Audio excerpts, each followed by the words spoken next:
En los seminarios nos dan la clase de escatología que hace referencia pues a los fines últimos, o sea, el muerte, el juicio, infierno y gloria, que antes se le conocía como los novésimos.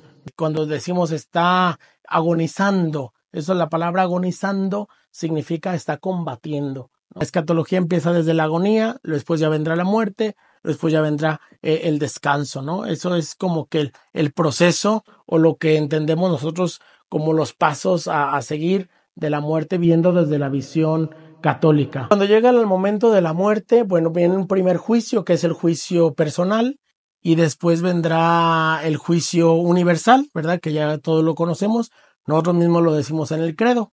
Pero en la primera parte, que es el juicio personal, y que algunas almas van al purgatorio y que otras almas van al descanso y que algunas otras pues irán al infierno, ¿no? Acordemos pues en el sacramento de la reconciliación se perdona la culpa pero no la pena. Entonces en el purgatorio se perdona la pena. Entonces es cuando ya entramos purificados. Entonces lo más seguro, yo pienso pues, ya mi pensamiento, mi criterio es que yo creo que todos vamos a ir al purgatorio. El difunto ya no aprovecha el mariachi que le llevaste, el difunto ya no aprovecha las flores, ya no aprovecha las lágrimas, todo eso ya no lo aprovecha el difunto. Sin embargo, una oración sí. ¿Cómo debemos prepararnos para la muerte? Que sean confesados, que sean ungidos, que tomen la comunión. Esa es como la preparación espiritual, ¿no? Y bueno, ya viene la preparación interna. Siempre los sacramentos nos van a llevar, nos tienen que remitir a una vida interna, ¿no? Y bueno, y si yo hago todo esto y no siento paz en el corazón para esperar la muerte, pues entonces no estás viviendo bien los sacramentos, ¿no? La invitación sería esa, ¿no? A conocer el sentido profundo de este acontecimiento de la muerte en la vida del católico.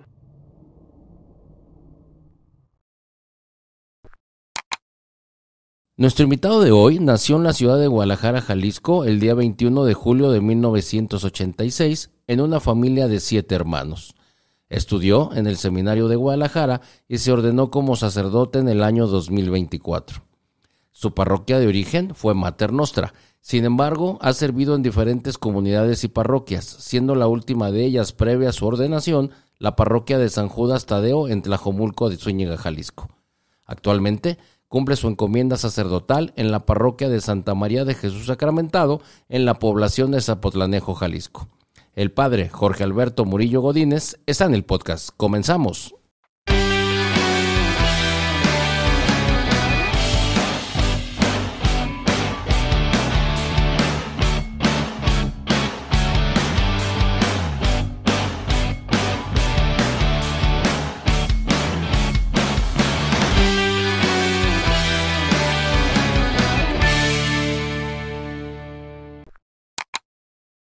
Padre Jorge Murillo, bienvenido al canal. Muchas gracias, muchas gracias. Al contrario, gracias a usted por tener la oportunidad de recibirnos. Me gustaría preguntarle, ¿cómo se entiende la muerte en la fe católica?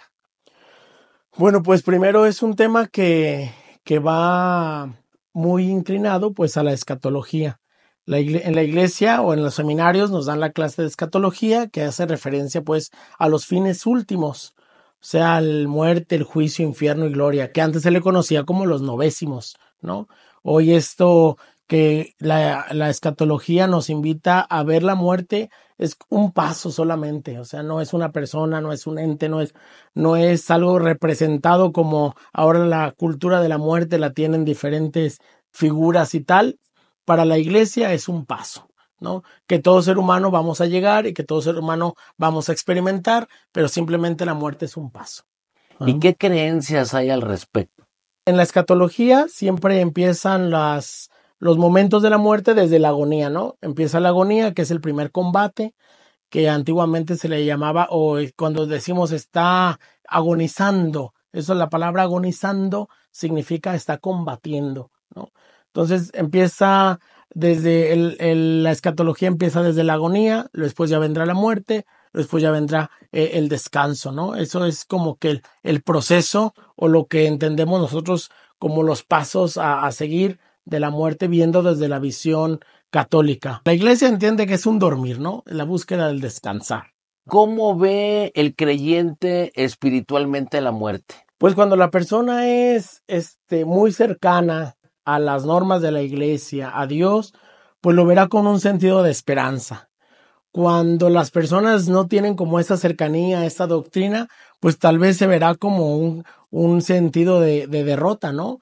Incluso a veces las expresiones de la gente son así como muy fatalistas, ¿no? Ya no lo voy a volver a ver, ya no lo voy a volver a sentir, ya no lo voy a volver a abrazar. Son expresiones que de fondo hay un sin esperanza, ¿no? O sea, ya creen que ahí fue el final, cuando cristianamente hablando, podemos decir, no es un final, al contrario, es parte de una eternidad que después yo voy a participar de esa misma eternidad.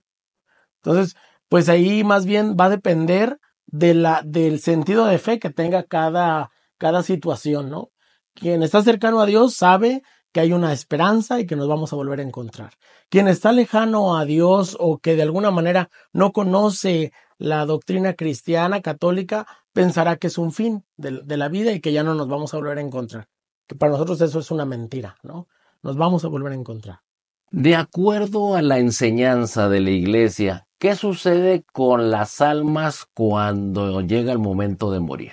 Cuando llega el momento de la muerte, bueno, viene un primer juicio, que es el juicio personal, y después vendrá el juicio universal, ¿verdad? Que ya todos lo conocemos, nosotros mismos lo decimos en el credo.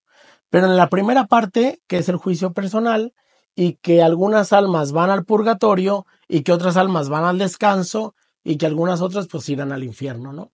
Entonces, en este sentido, las que van al purgatorio, pues son almas que de alguna manera tienen algo que purificar, que purgar, y en este primer juicio, bueno, pues una porción de nosotros, por así decirlo la palabra, una porción de nosotros, queda descansando y otra porción de nosotros, pues está purgando, ¿no? Incluso, en los cánones de la liturgia, dice pues que Cristo hablará y los muertos de las tumbas se levantarán, ¿no? Entonces, o nos llamará de las tumbas. Esa es la porción que está ahí descansando, ¿no? Y la otra parte de nosotros no es una división de la persona, sino más bien una esencia que está purgando algo. El purgatorio no se debe de ver como un lugar de castigo, todavía no es el castigo, es un lugar de espera, ¿verdad? Es un lugar de espera, así lo menciona el catecismo de la iglesia, es un lugar donde estamos esperando que pasemos al descanso.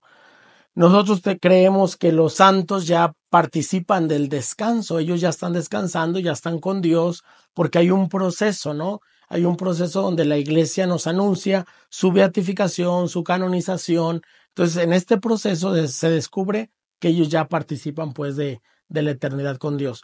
Y el resto de fieles que estamos en espera, que como sabemos hay tres iglesias, ¿no? La purgante, la peregrinante y la triunfante.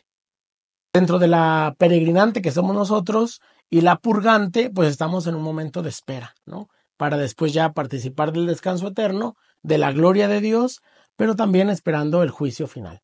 ¿Esa espera puede durar mucho tiempo? ¿Podría ser eterna? Con la iglesia peregrinante, que está rogando constantemente por la iglesia purgante, todos nuestros hermanos que están en el purgatorio, con ayuda de las oraciones de nosotros, los peregrinantes, ellos van saliendo del purgatorio y pues se van uniendo a las filas del descanso, ¿no? Puede durar, sí, algún tiempo, pues el tiempo que tenga que purgarse el alma o purificarse el alma. Acordemos pues en el sacramento de la reconciliación se perdona la culpa, pero no la pena. Entonces, en el purgatorio se perdona la pena. Entonces es cuando ya entramos purificados. Entonces, lo más seguro, yo pienso, pues, ya mi pensamiento, mi criterio es que yo creo que todos vamos a ir al purgatorio, ¿no? Porque, bueno, nos confesamos, creemos en la reconciliación, creemos en el perdón de los pecados, pero, bueno, pues falta la pena, purgar la pena para entrar purificados al descanso. Entonces, de alguna manera, estas personas que duren mucho o duren poco, pues dependerá, ¿no? Del tiempo que tenga que purificarse sus almas. ¿Y sucederá que alguna alma pudiera quedar en el purgatorio y nunca pasar al descanso? Todas las almas que están ahí es porque van a pasar, o sea, no es como que cuantitativamente tienen que pasar, o como que alguien se está olvidando porque nadie pide por ellos, no, constantemente, incluso en las misas, la iglesia pide por el eterno descanso de las ánimas del purgatorio, ¿no? Entonces, constantemente la iglesia está pidiendo por ellas, de tal manera que les estamos ayudando pues a que pasen al descanso. y es una obligación, ¿no? Entonces es conveniente y necesario orar por esas almas que están en el purgatorio. Sí, recomendable por la iglesia, ¿no? Que roguemos a ellos que roguemos por ellos, por el descanso. Muy curiosamente hay gente que se encomienda a ellos. Yo les pongo a veces un ejemplo, ¿no? Alguien que está endeudado no te puede prestar, ¿verdad? Entonces, ellos están endeudados. Entonces, ¿cómo ellos van a pedir por ti? Ellos no pueden pedir por ti. Yo puedo pedir por ellos, pero ellos no pueden pedir por ti porque están endeudados, ¿no? Es como si fuéramos a una tienda de artículos comerciales y la persona saca un crédito y luego yo lo quiero poner de aval y la persona no paga. Si no ha pagado lo de él, va a pagar lo mío, pues no puede. Entonces, yo puedo ayudarle a él, pero él no me puede ayudar a mí. Igual la iglesia triunfante, es decir, los santos. Yo no los puedo ayudar a ellos, pero ellos sí me pueden ayudar a mí, ¿no? Entonces es una cadena que nos une a través de la oración y que es la búsqueda, pues, de la santidad. La triunfante ayuda a la peregrinante y la peregrinante ayuda a la purgante. Es muy común, padre, escuchar a la gente decir, ya murió, ya está en el cielo y está con Dios. Eso no sucede así. No, de forma tan inmediata, no. Es una forma a lo mejor que nos puede dar un poco de consuelo y nos puede dar un poco de paz. Pero la realidad, bueno, pero a causa de esas palabras, mucha gente se olvida de los novenarios, mucha gente se olvida de pedir por ellos en las misas, piensa como que ya inmediatamente ya está con Dios y se nos olvida toda la parte que a nosotros como católicos nos invita a pedir por el descanso de la persona. Entonces muy comúnmente oímos, no va a haber novenario, nomás van a hacer 3 misas o van a hacer 3 rosarios y ya se acabó, porque creemos que él ya está con Dios. No, es un tiempo de juicio, él está en su juicio personal y hay que acompañarlo. Y especialmente, ¿quién lo acompaña? Pues los familiares. Principalmente los familiares serán los que acompañan a este fiel difunto y lo van a estar acompañando pues en este proceso de su juicio personal. ¿Cómo? Con oraciones, con peticiones, con misas. Entonces, todo este tiempo que la iglesia propone, que son más bien pues la tradición de la iglesia que propone 9 días, pues precisamente es por eso, porque las personas ocupan, nuestros fieles difuntos ocupan ese acompañamiento espiritual después de vivir el acontecimiento de la muerte. Pero padre, hoy se estila mucho que se olviden del novenario, ya prácticamente hacen su triduo de misas y consideran, como usted lo dice, que con eso es más que suficiente. Seguramente piensan a veces que es como un cumplimiento, ¿no? Yo ya cumplí, ya acabé, es una tradición, pero se nos olvida como la parte espiritual. O sea, yo tengo que acompañar a mi ser querido, al ser que amo, durante estos 9 días de proceso para ellos espiritualmente. La persona no dejó de existir, a lo mejor dejó de existir humanamente, pero espiritualmente ahí está, ¿no? Entonces, si yo creo y pienso que ya se acabó, que es un fin absoluto, pues entonces son estas las actitudes. Tengo que cumplir porque es tradición. No, no es tradición. Es acompañar a nuestro fiel difunto en este proceso de juicio, ¿no? ¿Cómo puede encontrar paz y consuelo una persona que acaba de tener una pérdida, que acaba de morir un ser querido? Bueno, primero yo pienso que es aceptar la situación o lo que se está viviendo. Claro que no soy tanatólogo, pero la iglesia siempre ha sido acompañar, ¿no? Acompañar en estos procesos de duelo. Claro que el llorar es parte de, claro que el sufrir es parte de, pero lo que aquí interesa es que no sea un sufrimiento de desconsuelo, o sea, murió y estoy desconsolado, estoy desesperanzado. Lo que pide la iglesia o lo que va acompañando la iglesia es un llanto con esperanza. Entonces, mismo Jesús lloró por Lázaro, su amigo, ¿no? Mismo Jesús lloró por Lázaro. Entonces, alguien que diga, no, es que yo no tengo que llorar porque tengo mucha fe, pues es que hay que ser humanos, ¿no? La parte humana, la iglesia no la prohíbe ni la quita, al contrario. La parte humana, pues está ahí latente y la iglesia acompaña a esta parte humana. Entonces, es muy válido llorar, es muy válido expresarnos, es muy válido renegar, es muy válido enojarnos, esa parte es muy válida, pero con esperanza. Y esa misma esperanza, pues el siguiente puente será el consuelo, ¿no?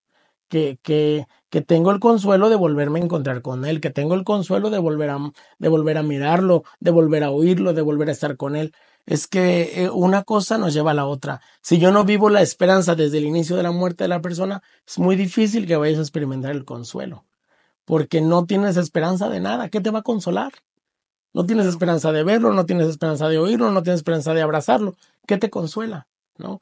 Entonces, pues es muy difícil que alguien que no viva como esta parte o este proceso de aceptación, de esperanza, experimente el consuelo y sobre todo un consuelo cristiano católico, ¿no? ¿Qué sacramentos son los que se celebran en la iglesia precisamente para ayudar a los dolientes, acompañarlos en su duelo?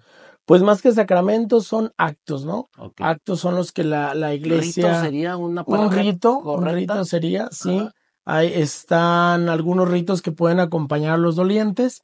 La misma celebración eucarística que se le llama misa de exequias, pues es un rito, es la misa donde se acompaña a los dolientes, o hay ritos eh, que se hacen en las salas funerarias, donde se acompañan a los dolientes. Hay después de el novenario, comúnmente se tenía este rito de levantamiento de cruz, que se hacen oraciones y se va levantando la cruz. Normalmente ahora ya nomás hacen los pueblos. Se tenía también la tradición del canto del alabado, sobre todo aquí en el estado de Jalisco, creo que en Nayarit y Zacatecas, hay un canto que se llama el alabado, ¿no? Que fieles de la iglesia iban y le hacían un canto a los dolientes, y donde explicaban toda la historia de la salvación hasta la resurrección. Creo que son 52 estrofas cantadas, que dura más de una hora ese rito, pero sobre todo es el acompañamiento, ¿no? Los funerales, no, normalmente antes del cristianismo, cuando la gente moría, simplemente o los quemaban o los enterraban, no se les hacía funerales. La Iglesia Católica empieza a hacer los funerales, porque conmemorando la vida del difunto, pidiendo a Dios el descanso por esta persona, entonces empiezan a hacer ahora los que llamamos velorios, ¿no? Pero la Iglesia fue la primera, la que hace, la pionera en empezar a hacer que el cuerpo reposara una noche con los fieles, los hermanos de la comunidad, para pedir por él. Esa es la finalidad, pedir por él, ¿verdad? No, no es como una convivencia o ahora que ya está, hay alcohol y hay fiesta y hay música. Esa no es la finalidad. La finalidad será honrar la vida del difunto y sobre todo, pues acompañar a los dolientes. Ahora malamente se ha malversado esto, y a veces los mismos difuntos piden cosas que más que honrar es denigrar. Entonces uno ahí tiene que tener como que el criterio de decir, pues es que mi mamá pedía esto. Un ejemplo, ¿no? A veces mamás o familiares que piden que arrojen las cenizas al mar. Yo desde la experiencia con familias que conozco, que dicen, qué error tan grande fue haberle hecho caso a mi mamá. Ahora no tengo dónde ir a llorar, no tengo a dónde llevar flores, no tengo dónde ir a consolarme. Y es que a veces los que están sufriendo la muerte no se están fijando en qué les va a quedar a los que quedan acá esperando un lugar a donde ir a llorar. Y desde la experiencia, yo tengo personas muy cercanas a mí que me han dicho, fue un error haber hecho esto, ¿no? Porque no tienen a dónde ir. Pero a veces las personas se aferran, es que mi mamá dijo que lo tirara y es su voluntad. Pues sí, pero la persona merece una dignidad. Incluso si yo veo que alguien se está drogando, si es mi hijo, y la persona dice, no, es que a mí me gusta drogarme. La mamá, por más que diga el hijo que le gusta drogarse, ella va a procurar que no se drogue, porque va a tratar de levantar o de reconocer la dignidad del hijo. Así yo con el que se está muriendo. Yo tengo que ayudarle a él a recordar su dignidad. ¿Cómo te vamos a tirar a la playa? Sí, claro. Pues no eres comida de pescado. ¿Ah? O sea, no te podemos tirar.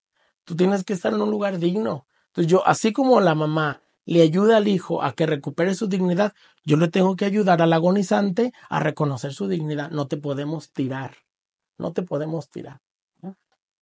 ¿Cómo deberíamos entender entonces la muerte? Pensando en que es una transición a la vida eterna y no un fin del ser humano. Claro, ese es como el cimiento de toda nuestra creencia. O sea, ellos participan ¿por qué? Porque participan con Cristo, aquel que venció la muerte, aquel que supo resucitar y comparte con nosotros la resurrección, ¿no? Entonces no es un fin último, sino al contrario, es el principio a la vida eterna. Padre, ¿qué papel juega la oración en relación a los difuntos? Es lo único que le puede llegar a los difuntos. Vean, dice San Agustín, las lágrimas se secan, las flores se marchitan, pero la oración es eterna. Entonces, siguiendo como lineamiento de San Agustín, es lo único que puede aprovechar el difunto. El difunto ya no aprovecha el mariachi que le llevaste, el difunto ya no aprovecha las flores, ya no aprovecha las lágrimas, todo eso ya no lo aprovecha el difunto. Sin embargo, una oración sí, ¿verdad? La oración es como el único medio con el que yo me puedo unir al difunto y puede saber el difunto que yo estoy pidiendo por él. O sea, es algo que de provecho para los dos, de consuelo para mí y de descanso para él. Padre, yo he escuchado a muchas personas y créame que en los últimos tiempos se escucha más constantemente el hecho de que digan, yo cuando muera, ni me velen, no quiero velorio, quiero que me incineren y rápido, o me sepultan o me incineren, pero no hablan ni siquiera de tener esa oportunidad de que la gente ore por ellos. ¿Qué pasa con esas personas? ¿O qué puede pasar con las almas de ellos? Pues es que se nos está olvidando como esta parte principal que comentábamos, ¿no? O sea, saber que con la muerte no ha terminado, sino que es un continuar y que nosotros los que estamos alrededor estamos acompañándolo en ese momento, al difunto y a los dolientes, ¿no? Pero el momento del difunto pues es por su momento del juicio. Entonces, pues estas personas que tienen estas expresiones, pues pensarán que no ocupan como la compañía o la intercesión de la iglesia peregrinante por ellos. Y eso podría en cierta forma hacer que sus almas tuvieran que estar más en el purgatorio. No tiene nada que ver el hecho de que la gente no ore por ellos. Yo creo que no tiene mucho que ver, ¿no? Pues ya Dios es el dueño del tiempo y Dios es el dueño de todo, pero sí, sí, en cuanto a que los fieles podamos acompañar, es un acto, ¿no? Es un acto que nos ha enseñado la iglesia que es sano tanto para nosotros como para, o sea, tanto para los dolientes como para toda la iglesia en general. Es sano acompañar este momento. No creo que Dios se valga de un velorio o no para cuánto tiempo va a durar una persona en el purgatorio. Pero sí es bueno, pues es sano. ¿Cómo sería la manera correcta de orar por un difunto? Bueno, la iglesia nos ha enseñado siempre el rosario, ¿verdad? El rosario siempre es el arma de intercesión para rezar por nuestros fieles difuntos. Y segundo, pues encomendar. Hay a veces personas que rezan las puras letanías, hay personas que hacen jaculatorias, hay personas que mandan decir misas o la misa gregoriana, que ha caído un poco en desuso, pero que todavía está vigente. Siempre las oraciones de encomienda por el eterno descanso en la visita al Santísimo. Eh, Ofrecer también, ahora que estamos en el año jubilar de la esperanza, pues también las indulgencias plenarias, ¿verdad? También podemos ofrecer la indulgencia plenaria por ellos. Hay muchos actos, ¿no? Que podemos hacer por nuestros fieles difuntos. Antiguamente, a las 8 de la noche, las parroquias sonaban una campana y se le llamaba la hora de los difuntos. La gente en su casa se ponía de pie y hacía una jaculatoria. ¿Qué es una ejaculatoria, padre? Dale, Señor, eterno descanso, luzca para ello de eterna Ok. luz. O si por tu preciosa sangre, Señor, los habéis redimido, que los perdones te pido por tu pasión dolorosa. Esta última ejaculatoria es la que se hacía en Cuaresma, a las 8 de la noche. Muy recomendable. La iglesia sigue recomendando esos actos. El día de ayer estuve leyendo un documento que se llama Piedad Popular y Liturgia del año 2002. Fue publicado en el año 2002 y decía pues que es recomendable siempre a las 8 de la noche rezar por nuestros fieles difuntos, ¿no? Hacer jaculatorias en este tiempo de Cuaresma. Es un tiempo penitencial y también para ellos es un tiempo de tiempo penitencial. Entonces es también como acompañarnos, ¿no? ¿Qué es la comunión de los santos y cómo se interpreta en la fe católica? La común unión de los santos es Cristo, ¿no? La común unión de los santos es Cristo. Entonces, la iglesia lo interpreta como esta unión a Cristo a través de todos los carismas, dones que tienen cada uno de ellos, ¿no? La comunión, pues es eso, ¿no? Como en una palabra como muy separada, la común unión es Cristo, ¿no? ¿Y cómo se relaciona la muerte precisamente con la comunión de los santos? Pues como decíamos al principio, la unión de la iglesia triunfante, que son los que ya han triunfado porque han hecho actos semejantes a los de Cristo, viviendo la caridad, el amor, la justicia, el perdón. De hecho, aquí está una imagen atrás de donde nos están filmando, donde está la comunión de los santos, ¿no? Ahí está este cuadro que representa pues esta unión de todos los santos que están volteando a ver a Cristo y que la finalidad será llevarnos a todos a Cristo, ¿no? La función de un santo será invitarnos a vivir cristianamente. Aparte de ser intercesores, son ejemplo para nosotros. Decía un obispo de Guadalajara, don Miguel Romano Gómez, que en la escuela de la santidad, eso fue en una homilía, en la escuela de la santidad la matrícula es el bautismo y la graduación será la beatificación o la canonización, ¿no? Esa es la graduación. Entonces dice, hay muchos que duran mucho tiempo en esta escuela para poderse como graduar, ¿no? Y todos los demás estamos en ese proceso. Hay unos que están en el kinder, otros en primaria, secundaria, hablando en el tema de la fe, ¿no? Pero siempre la graduación, pues será la canonización, ¿no? Y es una escuela de santidad, ¿no? Que todos estamos pues llamados ahí a convivir con esta relación a Dios y estar en comunión con los demás santos.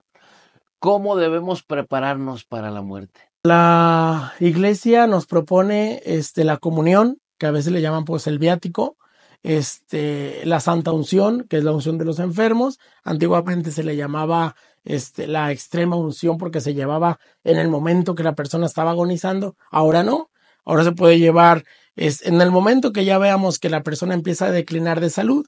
Es necesario que se empiece a ungir por lo menos cada 3 meses.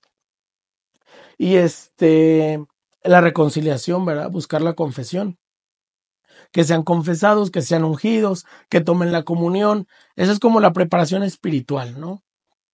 Y bueno, ya viene la preparación interna. Siempre los sacramentos nos van a llevar, nos tienen que remitir a una vida interna, ¿no? Y bueno, y si yo hago todo esto y no siento paz en el corazón para esperar la muerte, pues entonces no estás viviendo bien los sacramentos, ¿no? Estás pensando en otras cosas o te estás torturando por otras cosas, ¿no? Entonces ya cuando una persona está viviendo bien los sacramentos, se está haciendo consciente de su proceso, de lo que está llegando o del fin que está llegando, que es muy sano. Me ha tocado acompañar a gente, ahorita en este tiempo de estando en esta parroquia, gente muy madura, ¿no? Que dicen, padre, yo ya estoy, yo sé que ya estoy terminando, ¿no? Y los ves con una paz, una tranquilidad, los unges y 2, 3 días y ya te hablan, pues que tienen la misa de cuerpo presente. No me he ganado el cuervo de oro, pues, pero sí me ha tocado, pues, de alguna manera que los que he ungido, pues, se van. Y a mí lo que me sorprende de esto es la paz con lo que te lo dicen, porque son conscientes de su proceso y son conscientes de su preparación, pero habrá alguien que no esté consciente de su preparación y pueda estar confesado, ungido y con la comunión y sin embargo están inquietos porque no se están haciendo conscientes de una preparación sacramental, pero también espiritual. ¿Qué papel juega la misericordia y el perdón? Pues todo, ahí completamente, ahí está Dios, desde el momento de los sacramentos ya está ahí la misericordia, ¿no? Y obviamente en los sacramentos se va a experimentar el perdón. Sabemos que cuando el pecado mortal, que es no creer en el perdón de los pecados o la fuerza del Espíritu Santo para perdonar los pecados, sabemos que eso es pecado mortal. Entonces, si alguien aún confesando se siente que Dios no lo ha perdonado, pues de inicio ya está en pecado mortal, porque piensan que su pecado es más fuerte que el Espíritu Santo, o su pecado es más grande que la fuerza del Espíritu Santo para perdonar sus pecados, ¿no? Entonces, nada hay más fuerte y más grande que el perdón de los pecados por Dios, ¿no? Y pues ahí se vive la misericordia. ¿Cómo se debe de vivir para estar preparado precisamente para ese momento? Siempre buscando la justicia, ¿no? La forma en que un cristiano católico debe estar viviendo es en justicia, en paz, en honradez, en misericordia, en caridad, en este tiempo en el que estamos viviendo la penitencia. Bueno, dice ahí en el catecismo, perdón, en el Código de Derecho Canónico, dice, todos los fieles están llamados a un tiempo penitencial, en el que es bueno y sano para los fieles vivir este tiempo, ¿no? De penitencia, de purgar nuestros pecados aquí en esta vida, no nomás en el purgatorio, sino también ya desde esta vida empezar a purgar. Y es una forma, pues, de irnos preparando y configurando para el momento de la muerte. ¿La muerte sería la oportunidad de crecer en la fe y en la espiritualidad? Sí, la muerte es un acto de fe también en el que el difunto, ahí como que ahí se resumiera como cuando es la consagración, ¿no? Que se dice, esta es nuestra fe, o este es el sacramento de nuestra fe, anunciamos tu muerte, proclamamos tu resurrección. El sacramento de nuestra fe, pues es la resurrección en Cristo, ¿no? Entonces, yo creo que podemos resumir mucho ahí el crecimiento de nuestra fe. Cuando una persona le empieza a perder el miedo a la muerte porque sabe o porque está consciente de la misericordia de Dios, pues ya ha crecido bastante en la fe. Si alguien le empieza a perder el miedo a la muerte, pero por el odio que está viviendo, bueno, pues es otra cosa todavía muy contraria, ¿no? Pero la persona que está consciente de esta resurrección y que por esa razón le ha perdido miedo a la muerte, ha avanzado mucho en la fe.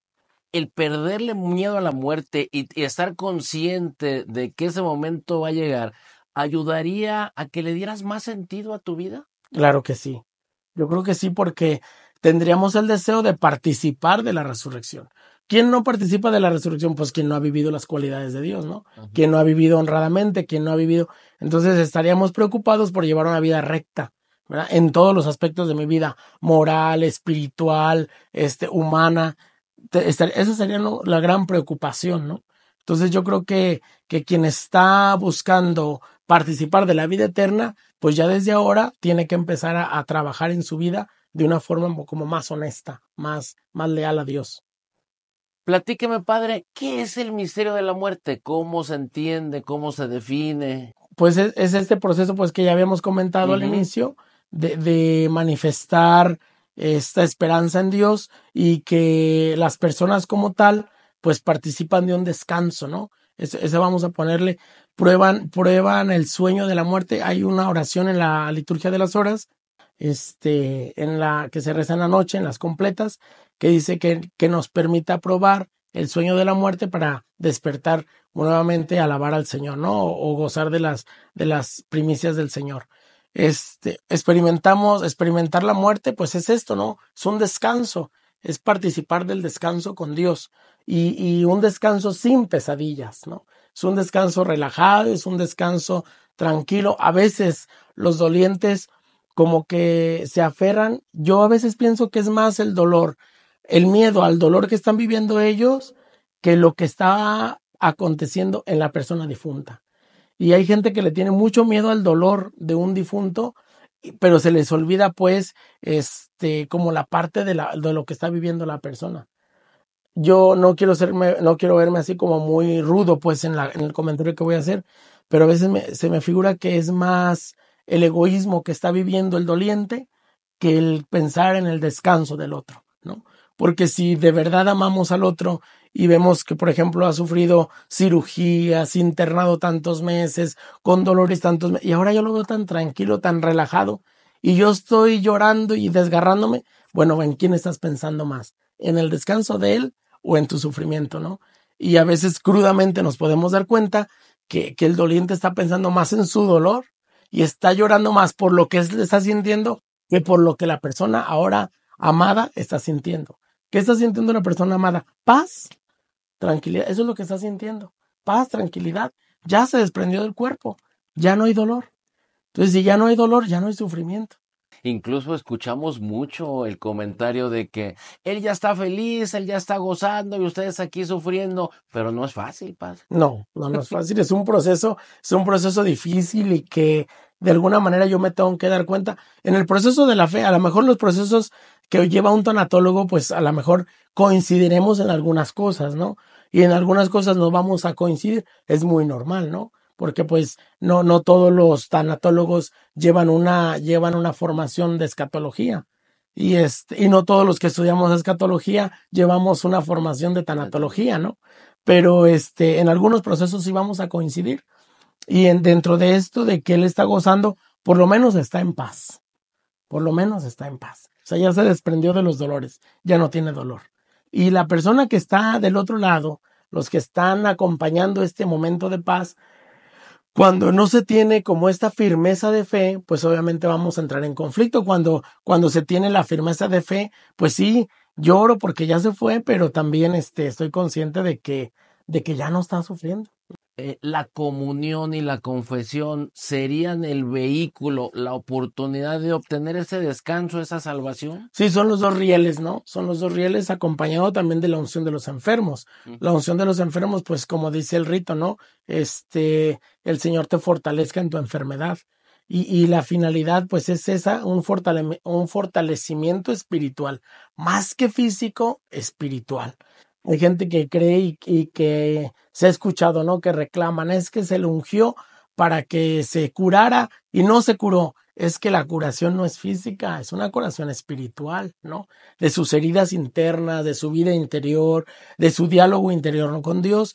Esto lo va a fortalecer ese momento, ¿no? Va a fortalecer un momento en el que él esté en diálogo con Dios. Y es la unción que nos va a dar como esa energía de, como los gladiadores que eran ungidos para que no los pudieran atrapar cuando estaban en las guerras, ¿no? Los gladiadores se les ungía con aceite y se podían como zafar más fácil. Es este mismo sentido, ¿no? Para que el doliente, el agonizante se escape de las garras de la duda, de las garras de la falta de fe. Es ungido y se fortalece para que se pueda zafar de todo esto y esté como más tranquilo en la fe. Se acostumbraba hace muchos años, ahora ya casi no, en el tiempo las misas de San Benito Abad, conmemoración de San Benito Abad, se bendecían algunas campanillas y en casa normalmente se tenían campanas benditas. Cuando la persona estaba difunta, la función de la campana era recordar la voz de Dios. Incluso en las parroquias, pues ese es el sentido de la campana, recordar la voz de Dios, y ese ven, ven, ven, ven, era la llamada de Dios que te estaba llamando a que fueras con él. Entonces, cuando alguien estaba muriendo, estaba agonizante, esas campanillas se le sonaban al difunto, recordando la voz de Dios del ven, ven, ven, para que él cuando estuviera en su combate, pues fuera recordando que no está solo, que Dios lo está llamando, ¿no? Ahora ha caído en desuso, pero claro que se puede volver a usar esa bendición de campanas y tenerlas en casa y utilizarlas cuando alguien esté agonizando. ¿Ah? Excelente. Padre, ¿qué mensaje o reflexión final le podría dar a quienes nos escuchan, a quienes nos ven respecto de la muerte y el significado en la fe católica? Bueno, pues que sería muy interesante pues que conociéramos bien a profundidad. Ahorita fue como un brochazo nada más. Claro. Hay temas más de profundidad, hay el Código de Derecho nos acompaña, el Catecismo de la Iglesia, documentos pontificios, catecismo, el credo, la liturgia. Todos estos son elementos que nos acompañan a conocer el sentido profundo de este acontecimiento de la muerte en la vida del católico. Pues la invitación sería esa, ¿no? Conocer más de cómo se debe de vivir esto y cómo se debe de acompañar esto, y más que prejuicios o que dejarnos llevar por lo que la tradición, a veces una tradición malversada, nos ha ido llevando a una tradición sana y santa, que es lo principal, ¿no? Que nos lleve siempre una tradición sana y santa que nos lleve a la paz, va a ser la verdadera. Aquella que nos deja inquietos y como que no descanso, como que siento que mi familiar esto o mi familiar aquello, pues no me está inspirando paz, pues ahí hay algo que no me está llevando a buen término, ¿no? Claro que hay muchos acontecimientos que no van a estar en los documentos oficiales. Esto lo van a contar algunos sacerdotes ancianos, ¿no?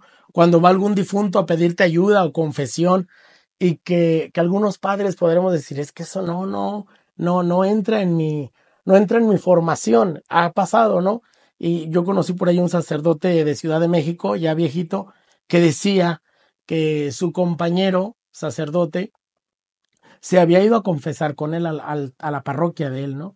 Y cuando lo terminó de confesar, su compañero sacerdote se fue de ahí, de la confesión de la parroquia, inmediatamente le llama a otro compañero y le dice, padre, acaba de fallecer fulanito de tal, ¿no?